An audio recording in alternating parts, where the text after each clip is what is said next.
Good morning, everyone. Welcome to Play the Spaces, a podcast where we allow ourselves to be vulnerable in hopes of achieving mental and emotional breakthroughs via deep dives into delicious diatribe. My name is Malcolm Moore, and I'm here today with my good friend Nithin Cherian.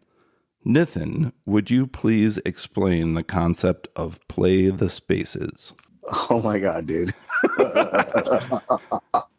Delicious diatribe. Yeah. So the whole play the spaces thing and what seems tangible for most people, and I use it more in a business context like this, is creating success. It's like writing a hit song. The magic comes in the spaces between the notes. In reality, it's just really about living with intent and being present. And sometimes being present means doing nothing but paying attention and listening. And other times it means acting, but with purpose, right? Action with purpose, right? And that back and forth of understanding when you should and not do those things and how you react to space is where sort of magic unfolds, right? It creates the opportunity for a great conversation, creates the opportunity for creative space. It can also be a thing that destroys both of those things and, ruin the mood versus help the mood. And so learning this art of how you affect space and when it's good for you to be on or off, but on or off with a sense of how everything is reacting is sort of how I internalize it for myself. And would you say this is the goal of Play the Spaces is a continual mindset for all of us, just to try to stay there, just to be able to level out and balance things in our lives? Yeah, I think how I would put it is it's a lot easier to make things better if you don't overcomplicate things. Right. And if you constantly remind yourself that simple is better and strategic input is better, like you don't have to win every conversation. Right. Like, why do you? Some people, they just have to win a conversation. But the conversation wasn't meant to be a battle in the first place. It wasn't a debate. So why are you trying to win? Knowing when to someone have a moment or when they create the space for you to have a moment. Right. I mean, that kind of Right. goes along with when people are having conversations. A lot of times you're not listening to the other person. You're waiting for them to finish so you can say your point, and it needs to be more collaborative, right? Yeah. I think the way things have been going because of how media is consumed, people are used to basically feeding their impulses instead of having a relationship with information where you're affecting it and it's appropriately responding, not it just trying to respond in a way that sucks you in, right? So in the manifestation of conversation, what that's turned into is most people now talk at people. They don't converse. And part of that is they don't have the trust in themselves to stay confident and centered while they're having a conversation so that they don't lose their, some sort of sense of self by someone disagreeing with them, things like that, right? There's an anxiety that people have developed. So people now just talk to people and wait. And then when you disagree, they walk away, It's kind of you like know? a bad theater performance because I remember, what was it, 12 years ago, you challenged me to take groundlings. And Yeah. I actually learned a lot more about just how to be in the world and how to present myself and how to be aware, because when you learn to perform on a stage, it's not only your performance and what you're doing, it's what you're doing while the other people are performing. And hopefully you're not even performing, you're just in the moment and being aware of everything that goes on. And I think that's what makes it more real, right? Yeah, absolutely. You know, I would put it to, it's funny. You mentioned the Pee Wee Herman documentary to me a couple days ago. So Yeah, yeah. I watched it. It was interesting, a thing of how talented Paul Rubens was Yes. and when Groundlings was founded.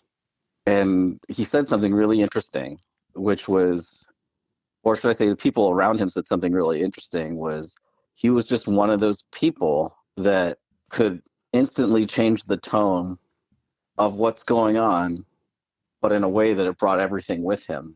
Right. So it had a very organic effect. And he had this ability to control what was happening. And that's what he loved about doing it, was his ability to not only affect space, but affect space in this organic way that seemed to work for everyone, and especially for himself being good at what he was doing. But in a nutshell, what he did was really get a quick understanding of space and how he affects it, right? Right, and And I think I liked that's, when he was explaining that how he said it was didn't have to be over the top. He knew how to grab a room being subtle. yeah. And he was one of the only that did it. And he did it with a lot of times with just a facial expression and body language, Right. And he right? had that connection with the audience and with the performers. And I think that's almost like we should be in our regular life, right? And to me, a lot of what we need to do is exactly that, is understanding how you affect space and how little you have to do to actually affect space in a way that's in sync with your intentions internally in your subconscious. So maybe an offshoot of Play the Spaces is also less is more, right? And that goes with real life and when you're being creative. I would actually say it's just knowing sometimes less is more, sometimes more is better. It's just knowing what time is it to be that, Well, right? I think I've found this as I get older. The people that impress me are the people that can grab your attention with less. And a funny anecdote is I remember growing up in the 80s when MTV was on, I noticed like all the American drummers had as many drums as possible, like these gigantic sets. I remember like what Alex Van Halen had like 5 bass drums. But then when I would see the English bands like The Fix or Madness, they'd often just have like a bass drum, a snare drum, and a hi hat. And I was totally impressed how they could inspire me with very little and they didn't need the gigantic kits. I mean, the big kits are cool and they're fun, but there's something to be said about that. Like when I've gone to Catalina's to see Steve Gadd, and a lot of times the way that he grabs the whole room is playing the most simple thing. It's like he sucks everybody into a vortex. And I'm like, what is he doing that's so impressive? But he's bringing everybody together. You know what I mean? Yeah, I would relate it to candy. So if you think about it like this, or maybe it's easier if I use a reference like chicken wings, because a lot of people watch that podcast Hot Ones, Yeah, right? right, right. Now, there's a time and place for something really intense, like the hottest wing that's there. But even if you like hot, there's only so much you can take of it. Right. And it has a beauty and a burst.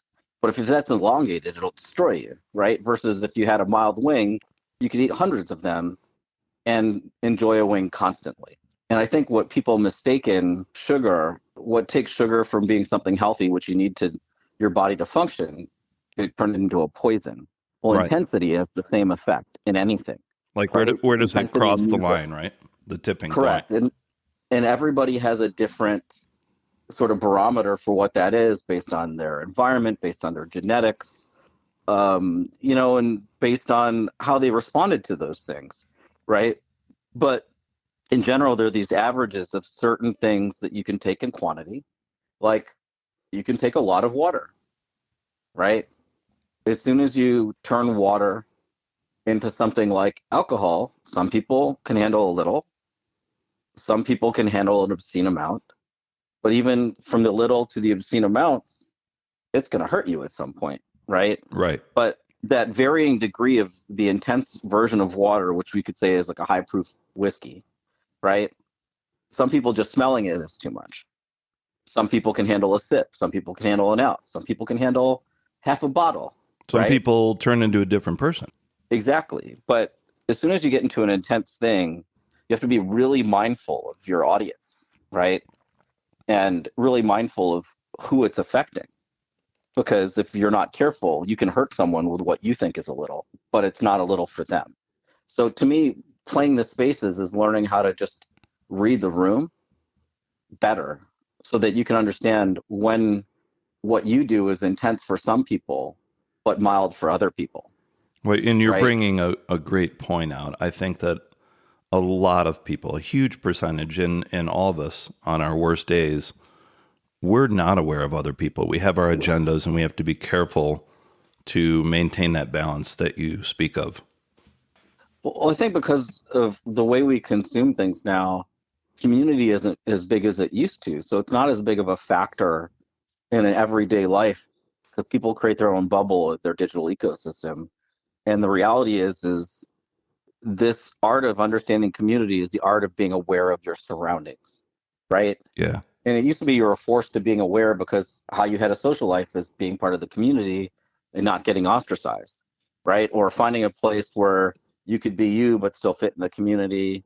And if you couldn't find it your community, which a lot of people in small towns, whatever, hated, they moved to bigger markets that had diverse groups of people so they could find community. Right. Now you can find that sort of community, but in a virtual space, but you're neglecting the physical needs of your mind-body connection. And that's a big problem with now. And that's where a lot of the anxiety comes from for people just in general. That magic of interaction that more people had than not for years is been it's almost a lost art because of the lack of just sort of habitual practice that was forced on you by environment before. Yeah. I recently, for my other podcast, I interviewed this great puppeteer. Her name is Nicolette Santino, and she's on tour with Coldplay. And at one point, we get into this discussion that, right now, the state of the world is a lot of people against each other fighting, whether it's religion or culture. And I asked her, I was like, what is it like traveling around the world? How are you perceived? And she said, I'm always worried because I'm an American what people think of me. But she said, no matter where I go, people are kind, loving, and supportive. So I think because she's doing that, because she's going in, a lot of times what happens is they'll get to a city and she has to find puppeteers from that country or that city, and she has to train them for the show. And she's finding out all these people accept her right away, invite her over for dinner. And it's because they're having that eye-to-eye, one-on-one contact. And it also makes me think of one of my favorite movies is called Super 8, directed by, I think it's J.J. Abrams and Steven Spielberg. And it's set in the time where I grew up, like 70s and 80s, where there wasn't internet. And kids would just get together and make stuff up. And in this case, they're making Super 8 movies. But I really hope we can get back to that time somehow, even with all the technology we have, that people, you have to be face-to-face with someone. You have to be kind and considerate. You have to be aware of how people perceive you, and they need to be back to you reciprocal. I think there's a beauty of that part, but it's not necessarily a necessity, right? I think it's important, but plenty of people are functioning without it. If you think about all the group collaboration or how many people have friends they've never met, right, that do stuff virtually, like make their own video games, movies, songs. That's a great point. Whatever. But a lot of times what they don't get, I would say it's intangible now. It was very tangible before, is what they don't really understand is why it affects you on an emotional level and why things affect you at an emotional level, because they're operating separate from the body in all these interactions, and including how they read their friends or collaborators. Whereas the people that have become successful are people that are just optimizing their work to fit an algorithm that's literally designed for one reason, which is just basically turn you into a zombie that only pays attention to the platform you're looking at. And it plays tricks on just what people know about psychology to get you there. Then it is really, thoughtful consumption that fulfills a need, right? Right. And it's sort of like what life has come to for a lot of people is optimizing people for that same reason a 2 or 3-year-old or a baby, once they first taste candy or like a lollipop, all they want to eat is candy and a lollipop, right? Or ice cream and a lollipop, right? And if you just feed them ice cream all the time, they're going to get sick and freaking die. Yeah. Right? Yeah. If they don't get anything else. Right. And the reality is I think a lot of mental dysfunction, I think a lot of what's considered psychological problems are truly just manifestations of basically this ice cream / candy effect on people's minds. Yeah. When in reality, because you're neglecting the mind-body connection, it's sort of like neglecting to eat your vegetables. And you need these things to be proper and balanced. I think there's so many people that wouldn't need medication. Yeah. That wouldn't have anxiety and all these other things if they just learned to function connected. I'm laughing. Right? I'm laughing because you're reminding me of a story. When I first started, a couple things happened. When I first started teaching here in California about 12 years ago, I'll never forget, my background is being a behaviorist. So I'm always aware of kids with their struggles and what's going on. There was this brother and sister that were coming in every day and just wreaking havoc, just not following the rules, bothering people, being defiant with teachers. I mean, completely out of control. So they assigned me to figure out what the problem was. Long story short, I found out that the parents made their lunch every day and sent them to school. Some kids had to buy lunch at school, but these guys brought their lunch. So I asked to see their lunch, and they were each given one giant bag of candy every day. That's all they were doing, eating tons of candy. And in your defense of what you just said, they were never. And it's not only vegetables; they were not eating anything else. So I had I'm so jealous. I had would have to turned that into a business. No, I would have turned that into such a business. I'd have been like the banker of candy in grade school, selling, trading candy for, money, food, Yeah. God knows what else to those kids. Yeah, have a trench coat. Yeah. Once we talked to the parents, they were actually very receptive and gave them balanced lunches. And then the behavior leveled out. And then when you were talking about having this symbiotic relationship with people where you're paying attention but also share your feelings, one of my first memories of working with kids, I was thrown into the school I'd never been in. There was a fifth grader. At this point, I wasn't the music teacher yet. I was a behaviorist. There was a fifth grader. She was just having a total meltdown and asked to talk to me. So she comes over and she's just like, Mr. Malcolm, blah, blah, blah. She's saying all these terrible things. She's crying and it goes on for like 15 minutes. And in my mind, I go, I have no idea what to tell this girl. But at the end, she looks at me, gives me a big hug and says, thank you, Mr. Malcolm. You totally helped me today. And she walked away and I was like, what did I do? But looking back, I was just a good listener.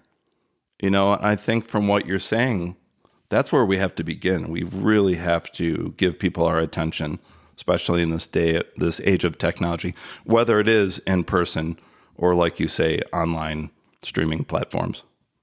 Well, and attention is an interesting thing. It's not something you can just go and give it the way you think you need to give it to give attention. Attention is a communication type, right? It's a vehicle of communication. Just like talking is a communication vehicle, how you pay attention is, right? So there's a timing to this, right? So for some people, too much attention, like too much eye contact and you not saying anything and looking at them will freak them out and it'll make them cower. So this is where it comes really important to read the person and see what is too intense or not. Maybe start one way that makes sense to you. And if you're getting the right response, stay there. And if you're not, dial it back, right? Because it is creating space in this case for both of you to be present and safe, right? Right.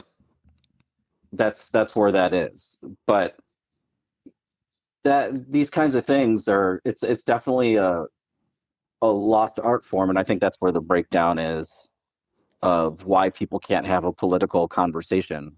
I get why they can't have a religious conversation, but before, politics wasn't like religion. Right. You could still have a conversation and be friends with someone to a degree, unless you're in the South. Like if you're a Republican, you couldn't be friends with a Democrat, right? No, that's a really good point because we're both old enough to remember. Someone was asking me about Pope John Paul II the other day because that was quite a few popes ago. And I was telling them how different the world was because no matter what your beliefs are, what I remember about this guy is he was very ecumenical. I remember seeing on TV when I was very young, here he is getting together with people from all different backgrounds and all different beliefs and getting together and talking about stuff and working it out and trying your best not to judge each other. We wouldn't really see much of that today, at least with such a wider scope. Do you know what I mean? It seems like things have changed for at least the time being. Yeah, people have like an absolute where they don't like, it seems like they don't like open conversation because they just don't want their perspective to be wrong. Yeah.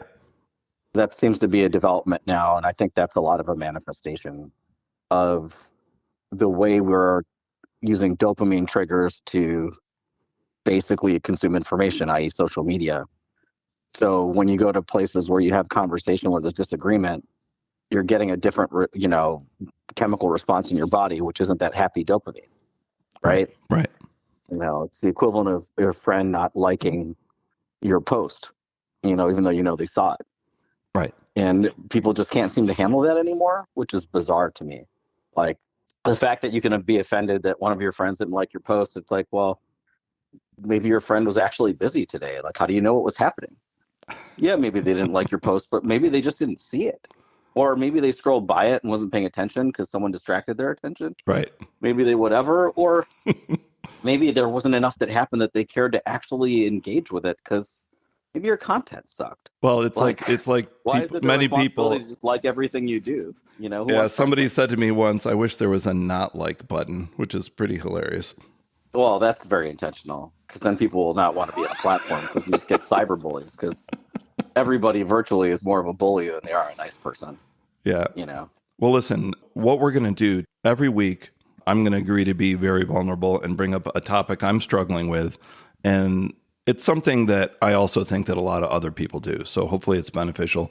And then I'm going to throw it your way, Nithin, and then we're going to get into a deep conversation about what are some possible solutions. And I just need to say, by no means are we professional doctors or therapists. I like to think that, like Jango Fett said once in Star Wars, I'm a simple man trying to make my way through the galaxy. Are you ready, Mr. Nithin? Of course, you had to put Star Wars into this. You're so ridiculous. But